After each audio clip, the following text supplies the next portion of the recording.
네, 참 좋으신 하나님 아버지의 그 사랑이 예배를 드리시는 모든 분들에게 함께 하시기를 주님으로 축복합니다. 여러분, 기독교 하면 생각나는 것이 무엇입니까? 여러분에게 있어서 기독교라는 단어를 들으면 어떤 것들이 생각나시나요? 혹시 예수님이 생각나시나요? 아니면 십자가가 생각나시나요? 아니면 다른 사람들이 기독교에 대해서 좋지 않게 이야기하는 그 이야기들이 여러분 생각나시나요?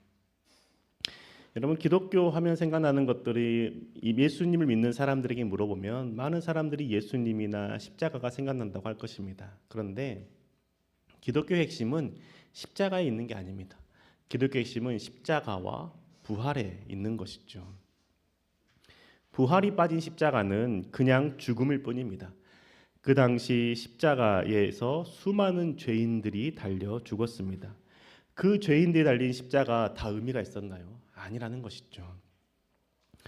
하지만 예수님께서 십자가 달려 죽으셨고 죽으심으로 끝난 게 아니라 사흘 만에 부활하셨기 때문에 그 십자가가 의미가 있는 것이고 지금도 그 십자가를 기억하게 되는 것이죠.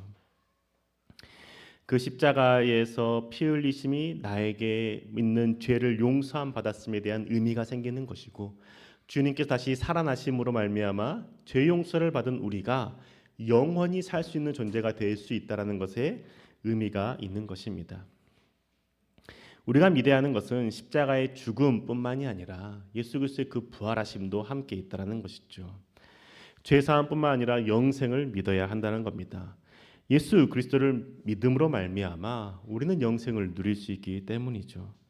여러분에게 있어서 예수님, 그 예수님은 어떤 분이십니까? 여러분은 예수님을 어떻게 인식하시고 예수님을 어떻게 고백하고 계십니까?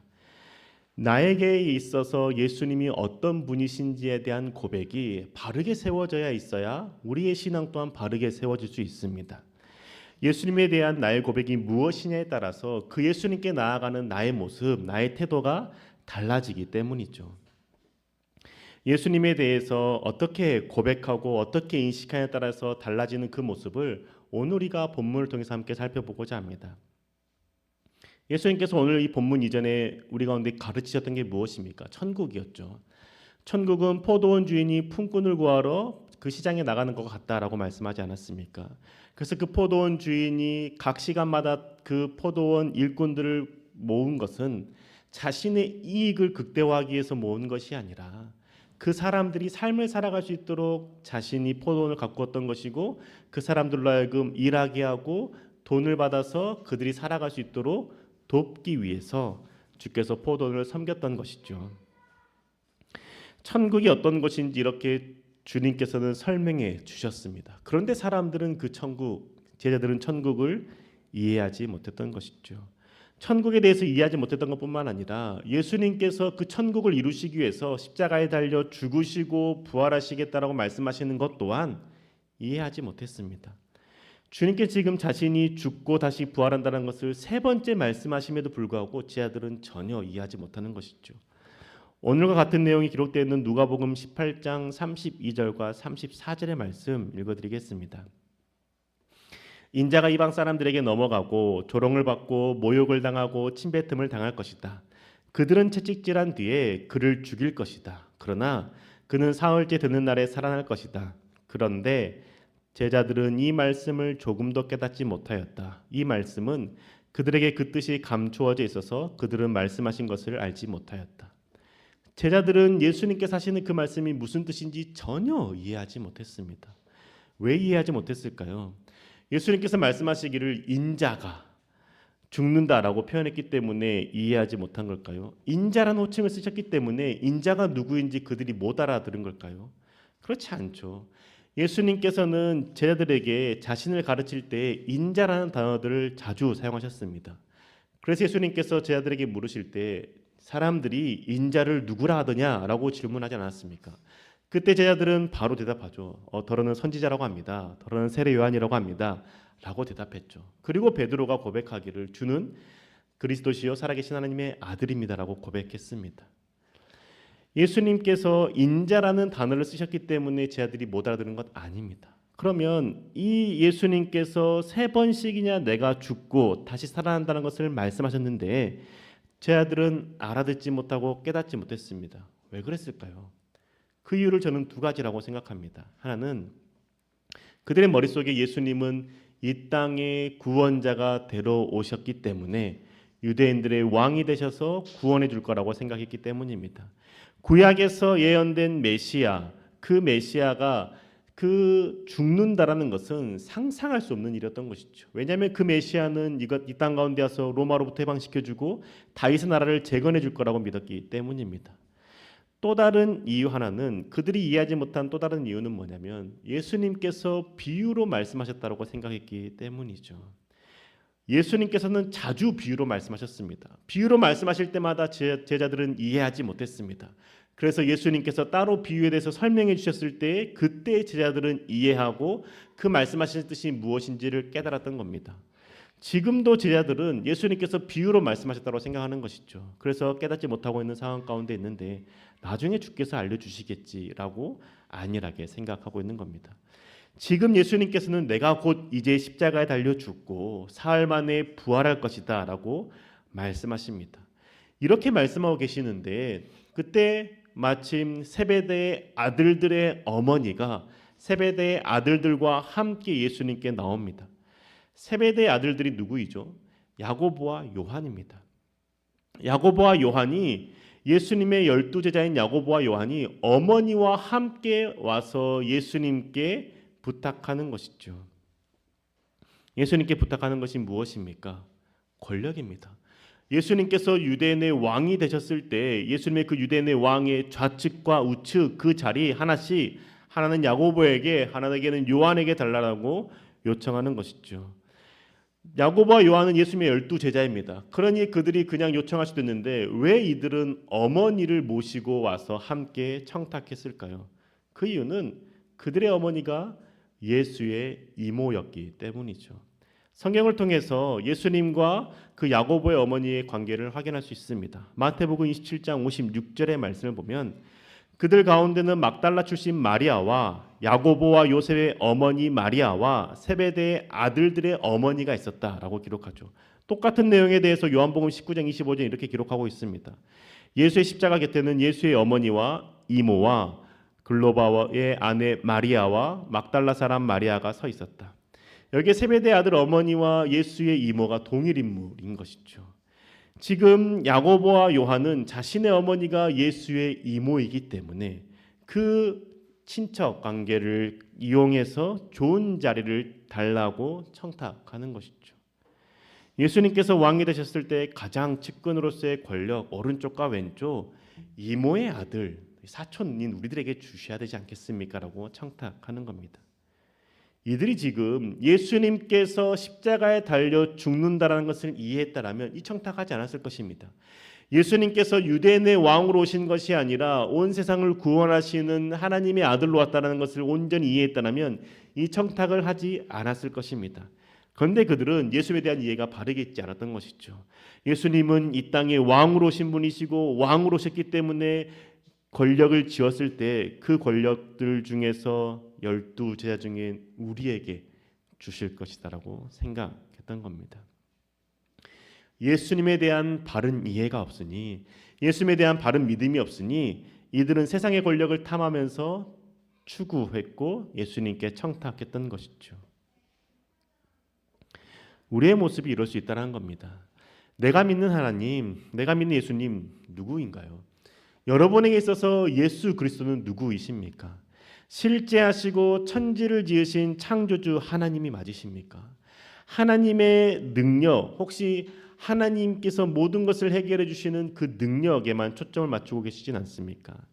하나님에 대한 나의 인식, 나의 고백이 무엇이냐에 따라서 그 하나님께 나아가는 나의 태도가 달라집니다. 능력의 하나님으로만 인식한다면 하나님께 구하는 것, 내가 하나님께 바라는 것, 하나님의 능력에 관련된 것만 구할 겁니다. 취업이 필요하면 취업을 위해서만 기도할 것이고 건강이 필요하면 건강을 위해서만 기도할 것입니다. 학점이 필요하고 자격증이 필요하면 그것을 딸 수 있는 지혜만을 구할 것입니다. 그 능력을 통해서 내게 조금 더 좋아지는 것을 구하게 될 것이죠.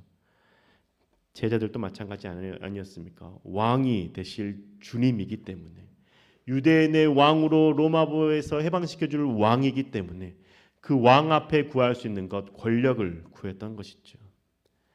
저와 여러분이 지금 하나님께 구하고 있는 것 무엇인지 생각해 봐야 됩니다.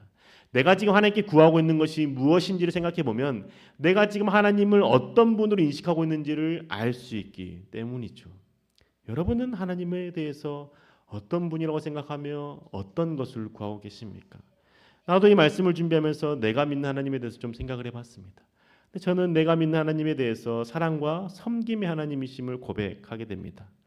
예수님께서 나를 위해 죽으셨다는 그 사실 하나만으로 주님이 나를 얼마나 사랑하시는지 생각할 수 있다는 것이죠. 주님의 능력이 내게 임하기 이전에 그 이전에 주님은 사랑의 하나님이셨다는 것이죠. 낮아지고 섬기시는 사랑을 몸소 보여주신 분이 예수님이라는 것을 생각하게 되는 겁니다. 예수님께서 이 땅 가운데 오셨던 이유도 사랑하며 섬기기 위해서 오셨다는 것이죠. 예수님께서 이 땅 가운데 오셔서 병든 자를 고치셨습니다. 죽은 자를 살리셨습니다. 그리고 세리와 창녀와 함께 식사를 하셨습니다. 그 이유는 그들을 사랑하셨기 때문이고 그들을 섬기셨기 때문인 것이죠. 사랑과 섬김의 모습이 이 땅 가운데 살아내셨습니다. 그런데 이 사랑과 섬김의 모습을 살아가는 그 예수님을 보면서 제자들은 무엇을 생각했냐면 많은 무리들이 모이고 많은 무리들이 예수님을 따르자 예수님이 왕이 될 것이구나라고 생각했던 것이죠. 예수님은 사랑과 섬김으로 땅 가운데 오셨는데 그 사랑과 섬김으로 그 많은 무리들이 모이자 제자들은 섬김을 받으러 왔구나, 왕으로 오신 분이시구나, 메시아구나라고 생각했다는 겁니다. 그래서 예수님의 그 12 제자들은 예수님께 왕이 되었을 때 그 자리를 청탁했던 것이죠. 그런데 청탁하는 것 다른 제자들의 마음에도 있었던 겁니다. 자기들도 예수님이 왕이 되었을 때 높은 자리에 앉고 싶어서 자신들이 얼마나 예수님께 헌신했는지를 드러내지 않았습니까? 내가 주를 위해서 모든 것을 바쳤습니다라고 고백했던 제자들입니다. 그런데 이들이 엄마를 동원해서 예수님께 청탁하는 모습을 보고 이 12제자 중에 나머지 10제자가 화가 난 것이죠. 그래서 그 두 제자들한테 분노합니다. 그런데 이 모습을 지금 예수님이 보고 계십니다. 예수님께서 보고 계시면서 이들 가운데 말씀하시죠.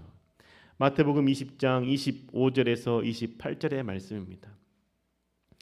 예수께서는 그들을 곁에 불러놓고 말씀하셨다. 너희가 아는 대로 이방 민족들의 통치자들은 백성을 마구 내리누르고 고관들은 백성에게 세도를 부린다. 그러나 너희끼리는 그렇게 해서는 안 된다. 너희 가운데서 위대하게 되고자 하는 사람은 누구든지 너희를 섬기는 사람이 되어야 하고 너희 가운데서 으뜸이 되고자 하는 사람은 너희의 종이 되어야 한다. 세상 사람들은 높은 자리에 앉아서 백성들을 누르고 압제한다라고 말씀합니다. 그런데 그 모습이 지금 너희들에게 보인다는 것이죠. 너희들이 지금 나에게 좌우편의 자리를 앉혀달라고 요청하는 것, 그리고 그것을 다른 사람이 요구했기 때문에 화나는 그 모습 가운데 너희들은 권력을 탐하는 모습이 보인다. 세상 사람들이 권력이 앉는 이유가 무엇이냐? 그들은 그 백성들을 누르고 그 백성들을 탐하며 그 백성들에게 압제하고 있지 않냐? 너희 지금 그 마음으로 나를 따르고 있니? 라고 질책하시는 것이죠. 그러면서 어떻게 말합니까? 너희는 세상 사람들과 같이 살아야만 안 된다. 너희는 그렇게 해야만 안 되고 너희가 높은 사람이 되고 싶니? 그러면 낮아져야지. 네가 으뜸이 되고 싶니? 네가 섬기를 받고 싶은 사람이 되고 싶니? 그러면 종이 되어야지. 라고 말씀하는 것이죠. 주님께서는 너희들이 지금 나에게 높은 자를 요구하는 것, 그 마음 가운데 섬기고자 하는 마음이 아니라 섬김을 받고 싶은 마음, 권력의 그 정점에 서고 싶은 마음, 그 탐심 버리라라고 말씀하는 겁니다. 왜 버려야 된다고 말씀합니까? 내가 그렇게 살고 있기 때문에 버리라는 것이죠. 마태복음 20장 28절의 말씀입니다. 인자는 섬김을 받으러 온 것이 아니라 섬기러 왔으며 많은 사람을 위하여 자기 목숨을 몸값으로 치러 주려고 왔다. 예수님께서 뭐라고 말씀하십니까? 인자, 나는 섬김을 받으러 온 게 아니야. 섬기러 왔어 라고 말씀하는 것이죠. 너희들 지금 내 곁에 있는 거 섬김 받고 싶어서 있는 거니? 아니야. 나는 섬김을 받기 위해서 이곳 가운데 온 게 아니라 섬기러 왔어. 그러면 내 곁에 있는 너희들 또한 나와 같이 섬기는 자가 되어야 되지 않겠니? 라고 말씀하는 것이죠. 심지어 내가 죽고 부활한다고 하지 않았니? 나는 섬길 뿐만 아니라 내 생명을 내어주기 위해서 왔어 라고 말씀하는 겁니다. 예수님께서 이렇게 말씀하시는 것은 너희들이 지금 바라보고 있는 나의 모습 새롭게 해야 된다라고 말씀하는 것이죠. 권력을 탐하기 위해서 높은 자리에 앉기 위해서 내 곁에 있는 것이 아니라 낮아지기 위해서, 섬기기 위해서, 생명을 내어놓기 위해서 내 곁에 있어야 된다라고 주님께서 가르쳐주고 있는 것이죠. 그런데 제자들이 이것을 깨닫지 못합니다. 언제까지 깨닫지 못합니까? 예수님께서 실제로 십자가에 달려 죽은 후까지 깨닫지 못합니다. 예수님께 십자가에 달려 죽으실 때 모든 제자들이 다 도망쳤습니다. 어느 누구도 예수님 곁에 남아있지 않았습니다. 지금 예수님 십자가 밑에 남아있는 사람들은 다 여자들이지 않았습니까? 예수님 곁에 남아있지 않고 예수님이 이 땅 가운데 섬기러 왔다는 의미를 깨닫지 못하고 다들 도망쳐 버립니다. 왕이 되어야 될 예수님이 그 상이 깨어졌기 때문인 것이죠. 왕이 되어야 될 예수님의 그 상이 깨어지니까 예수님 곁에 붙어있을 이유가 전혀 없는 겁니다. 우리 자신의 것을 바친 것이 아깝다라고 여겼겠죠. 그런데 이 생각들이 바뀐 게 언제입니까? 부활하신 예수 그리스도를 만난 뒤가 아닙니까? 예수님께서 부활하신 후에 제자들이 두려워서 문을 걸어 잠그고 방 안에 모여 있었을 때 예수님께서는 그곳 가운데 나타나셔서 내가 부활했다라고 말씀하시면서 평안을 내게 준다라고 말씀하십니다.